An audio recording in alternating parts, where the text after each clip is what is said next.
hier um. Lass ihn los. Du sollst sie loslassen.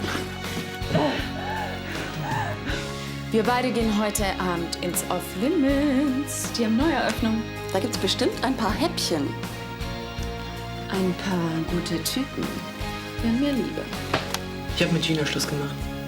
Oh, es tut mir leid. Ja, aber es ging nicht mehr. Was soll's? Hallo, da sind wir. Ich habe mich wirklich beeilt. Na, habe ich dir zu viel versprochen?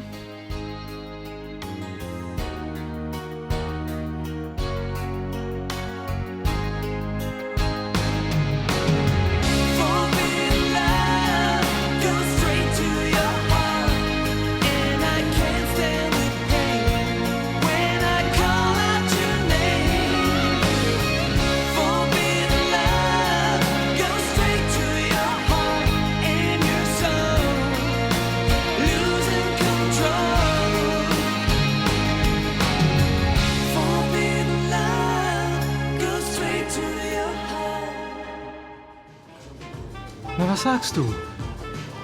Ich heiße übrigens Bullmann, Thorsten Bullmann. Das ist Arno Brandner, Karl-Heinz Rausch.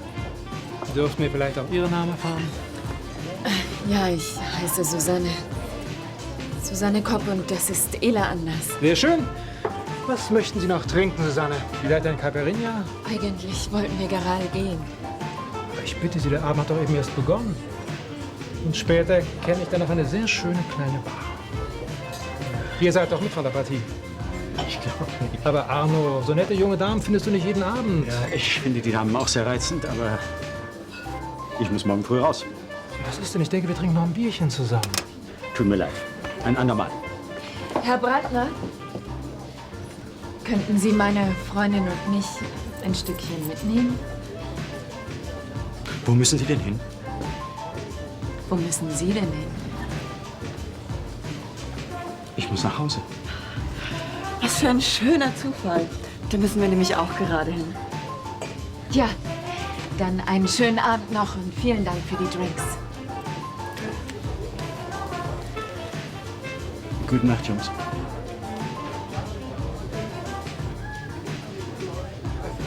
Ja, das gibt's doch nicht. Tim, du bist noch auf? Ja, ich konnte nicht schlafen.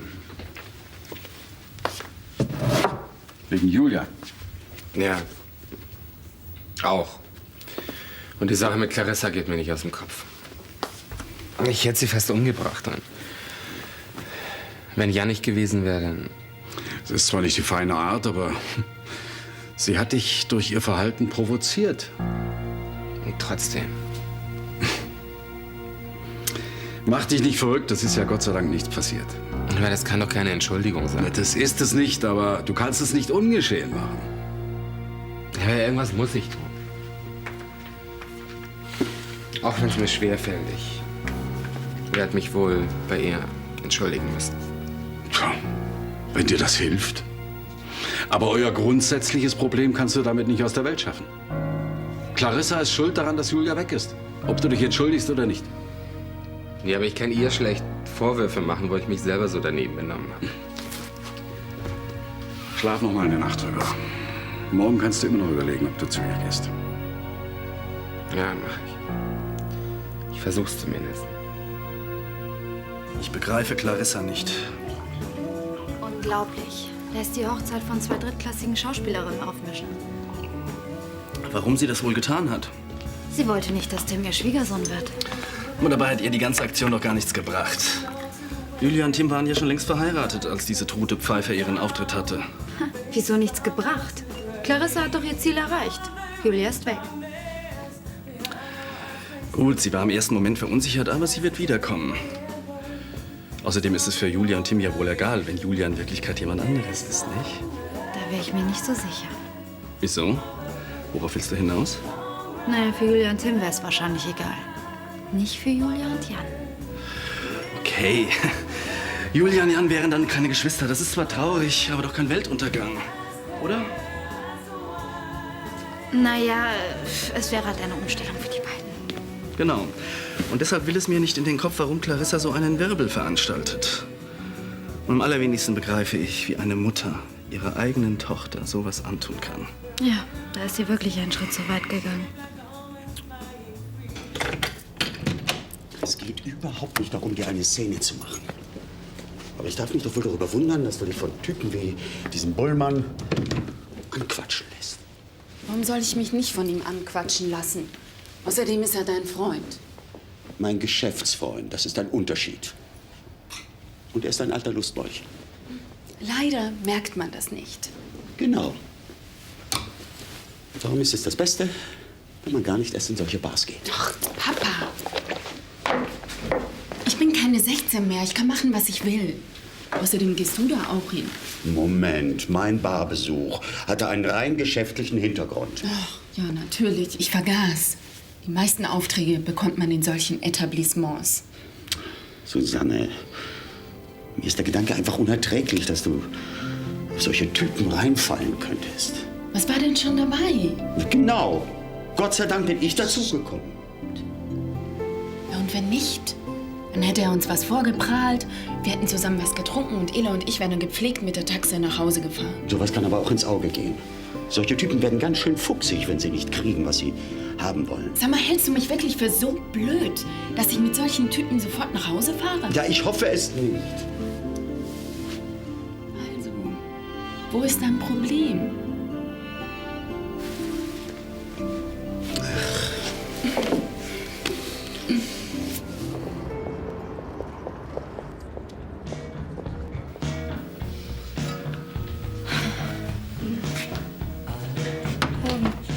Morgen. Was warst du denn hier? Ach, da waren noch überall Wasserflecken drauf.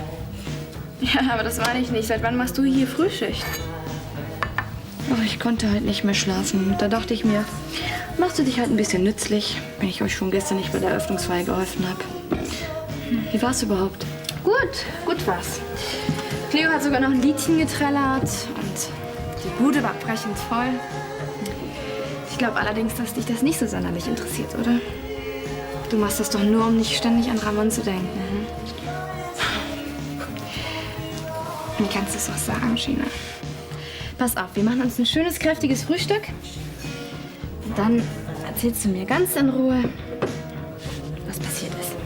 Ja, okay.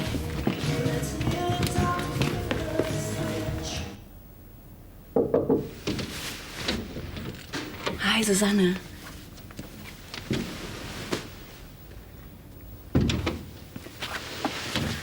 Ela, was machst du denn schon hier? Ich bin neugierig. So. Na komm schon, was hat dein Vater denn noch so gesagt? Im Auto gestern war er ja ziemlich schweigsam. Eigentlich hat er nicht mehr viel gesagt.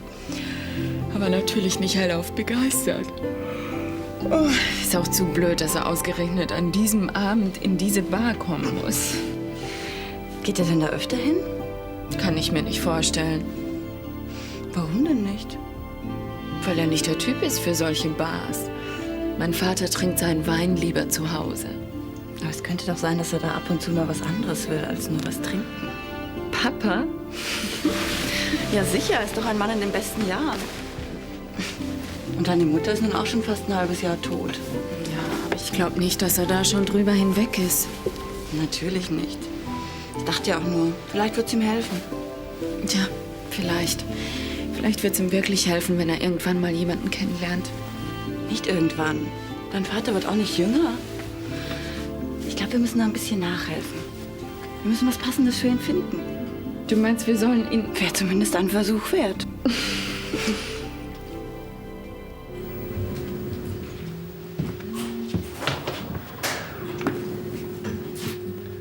Hallo. Herr Sander, nett, dass Sie mal vorbeischauen. Gibt's was Neues von Julia? Nee, leider nicht. Oh, das tut mir leid. Ja, Clarissa ist nicht zu Hause. Ja, das hat mir der Pförtner schon gesagt. Ich dachte, Sie wissen vielleicht, wo sie ist. Nein, eben nicht. Ich bin mittlerweile selbst etwas beunruhigt. Wieso? Clarissa ist jetzt schon seit 2 Tagen verschwunden. Naja, dann versuche ich es ein andermal. Bleiben Sie doch noch, ich kann Ihnen einen Espresso machen. Nee, danke. Wie Sie möchten. Soll ich Clarissa etwas ausrichten? Nee, ich muss Sie persönlich sprechen. Aber schönen Tag noch. Ebenso.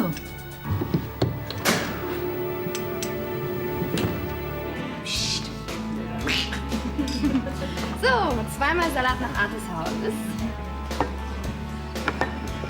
Schön. Guten Appetit. Ein Glück, dass Gero nicht früher mitbekommen hat, was hier abgeht. Hätte den Umbau bestimmt gestoppt. Das war ja auch nicht so ganz das, was Fiona sich vorgestellt hat. Nicht ganz, nicht ganz. Allein die Zielgröße. Stell dir vor, als Gero Sophie die Augenbinde abgenommen hat, meinte sie nur, ach du Scheiße. Ich weiß. Aber doch nur, weil ich stand völlig unter Schock. Mein Gott, ich dachte, Fiona ist vollkommen durchgedreht. Hey, wie wär's eigentlich mal so mit einer Runde Poker? Wow, ja. Habe ich schon ewig nicht mehr gespielt. Was ist mit dir? Nee, du, ich muss hochgehen. Ich räume mein Zimmer noch auf. Bis nachher oder so. Ciao, Gina. Ich hole die Karten. Gina. Spiel mit. Das lenkt dich ein bisschen ab. Nee, du hast es lieb gemeint, aber ich muss mal ein bisschen für mich alleine sein. Weißt du, ich will morgen noch mal mit Ramon reden und da muss ich noch über ein paar Dinge nachdenken. Meinst du denn, dass er sich das noch anders überlegt? Nee, das nicht. Aber da sind in letzter Zeit so ein paar Sachen gelaufen, die will ich einfach klären. Na gut. Also wir sind hier, wenn du uns suchst, ne? Bis dann. Bis dann. So. Oh Gott, jetzt wird gezockt.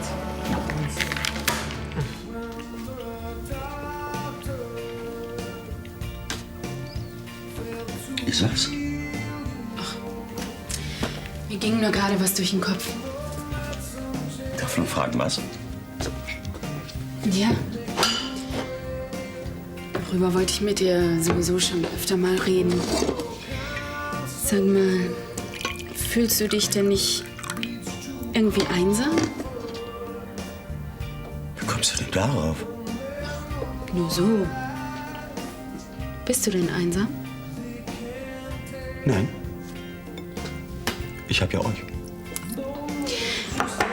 Ja, aber wünschst du dir nicht manchmal, dass du jemand anderen hast? Nicht nur uns. Doch. Natürlich. Manchmal. Aber ich habe im Moment gar keine Zeit für einen anderen Menschen. Ich arbeite. Und das ist gut so. Da denkt man über vieles gar nicht erst nach.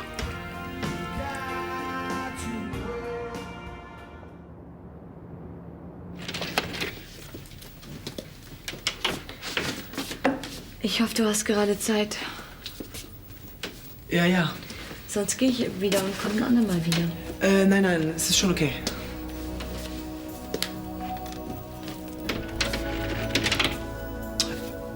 Setz dich doch.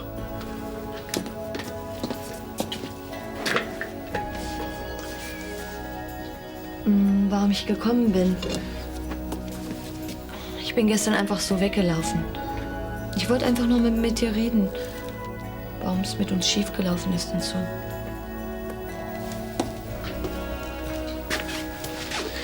Weißt du, ich glaube, das ist alles meine Schuld. Ich habe dich einfach tierisch genervt mit meinem ganzen Gesundheitstick, den Sorgen und... Ich habe dir aber auch genug Anlass gegeben. Außerdem hatte ich in letzter Zeit nur noch meine Geschäfte im Kopf. Obwohl, es macht mir nun mal tierisch viel Spaß. Eben. Und den habe ich dir anscheinend die ganze Zeit verdorben. Ist ja auch kein Wunder, dass du irgendwann die Nase voll hattest. Tja. Wir sind eben unheimlich verschieden. Ich meine, wir haben es ja probiert. Nicht nur einmal. Aber wir passen einfach nicht zusammen. Ja, wahrscheinlich. Tja. Vielleicht hätten wir das alles mal ein bisschen früher besprechen sollen, hm? Dann hättest du dir wenigstens dieses Tattoo gespart. Kann man das eigentlich wieder wegkriegen? Aber das macht doch nichts. Ist eine schöne Erinnerung. Und vielleicht, Vielleicht was? vielleicht wird es ja noch mal wieder was mit uns. Nein, Gina, das mit uns, das ist vorbei, ein für alle Mal. Das ist besser so.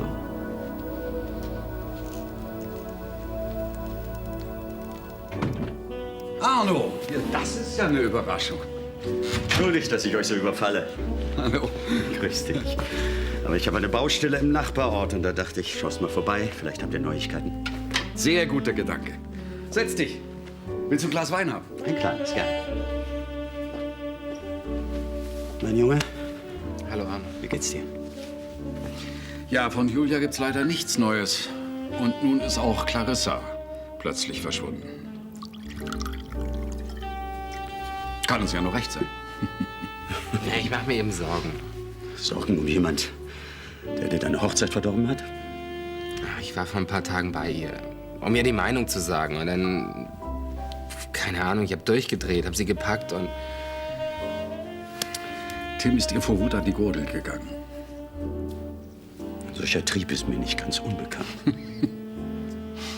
Ja, ich war wirklich ziemlich grob zu ihr. Was ist denn, wenn sie sich dabei verletzt hat? Sie wird sich erholen. Mach dir darüber keine Gedanken. Mein Reden. Also von mir aus muss sie gar nicht erst wieder auftauchen. Ein frommer Wunsch. Und mit Jackie ist wirklich nichts gelaufen? Nein, mit ihr ist und war nichts. Echt nicht. Aber jetzt könntest du doch. Du hast doch freie Bahn. Ja. Aber ich stehe nicht auf sie. Aber du findest sie doch nett. Ja, nett. Aber sonst nichts. Gina, es könnte mir doch eigentlich jetzt egal sein, ob du mir glaubst oder nicht. Aber das ist wieder so typisch. Du glaubst nur das, was du glauben willst. Das stimmt doch gar nicht. Natürlich stimmt das. Dann guckst du mich wieder so an wie eben und ich weiß, dass ich mir völlig umsonst den Mund fusselig geredet habe. Ja, okay. Das mit Jackie glaube ich dir wirklich nicht. Ich habe doch selber gesehen, was du für ein Theater um sie machst. Na, siehst du? Wozu rede ich überhaupt? Aber wenn es nicht Jackie ist. Gina, unsere Trennung hat nichts mit einer anderen zu tun. Wie gesagt, wir passen einfach nicht zusammen. Und wir haben viel zu unterschiedliche Vorstellungen von einer Beziehung. Tja, da ist wahrscheinlich was dran.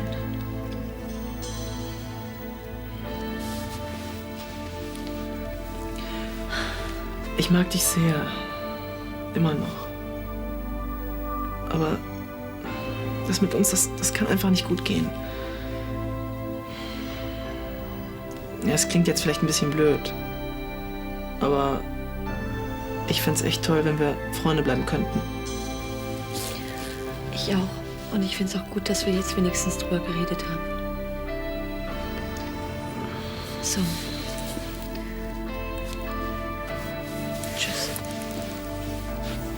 Tschüss.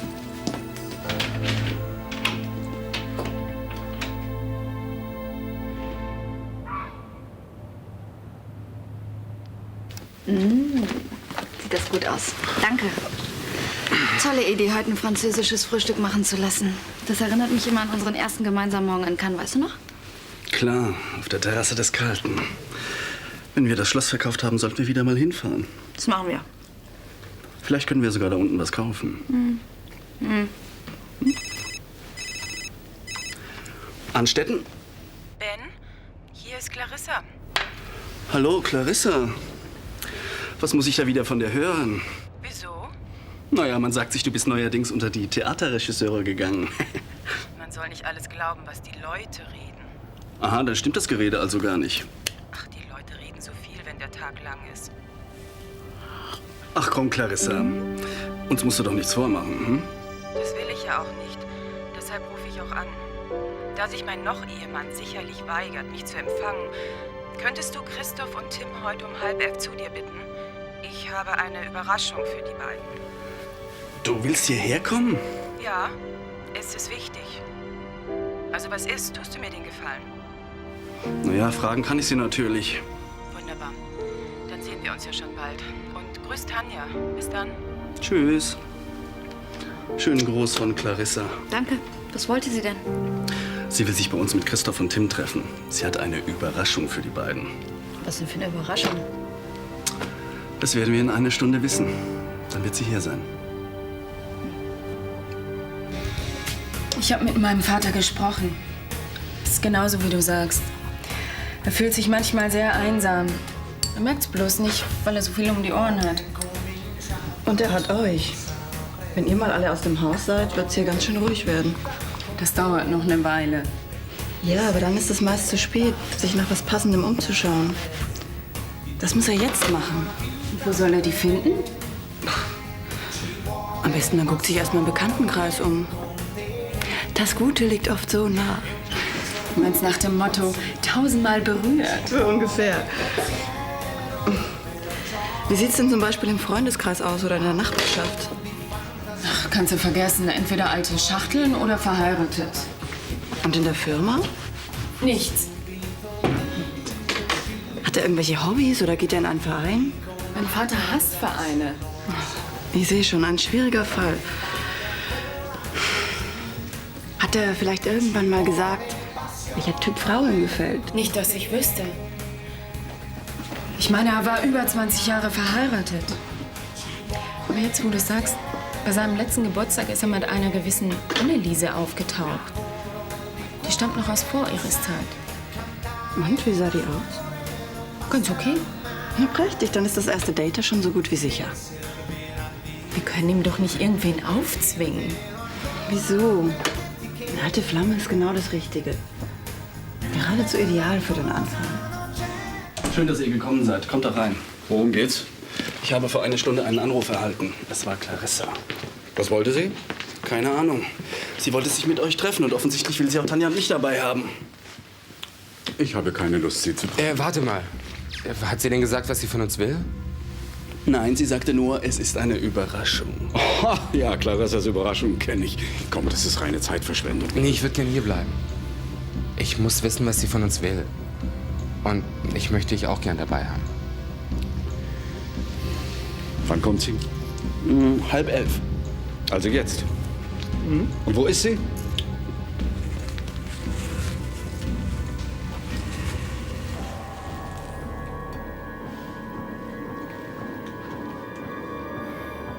Schau dir mich so an. Das ist nicht meine Schuld, dass ich nie wieder gehen kann. Das habe ich allein ihm zu verdanken. Er hat mich zum Krüppel gemacht. Was wird er mir büßen?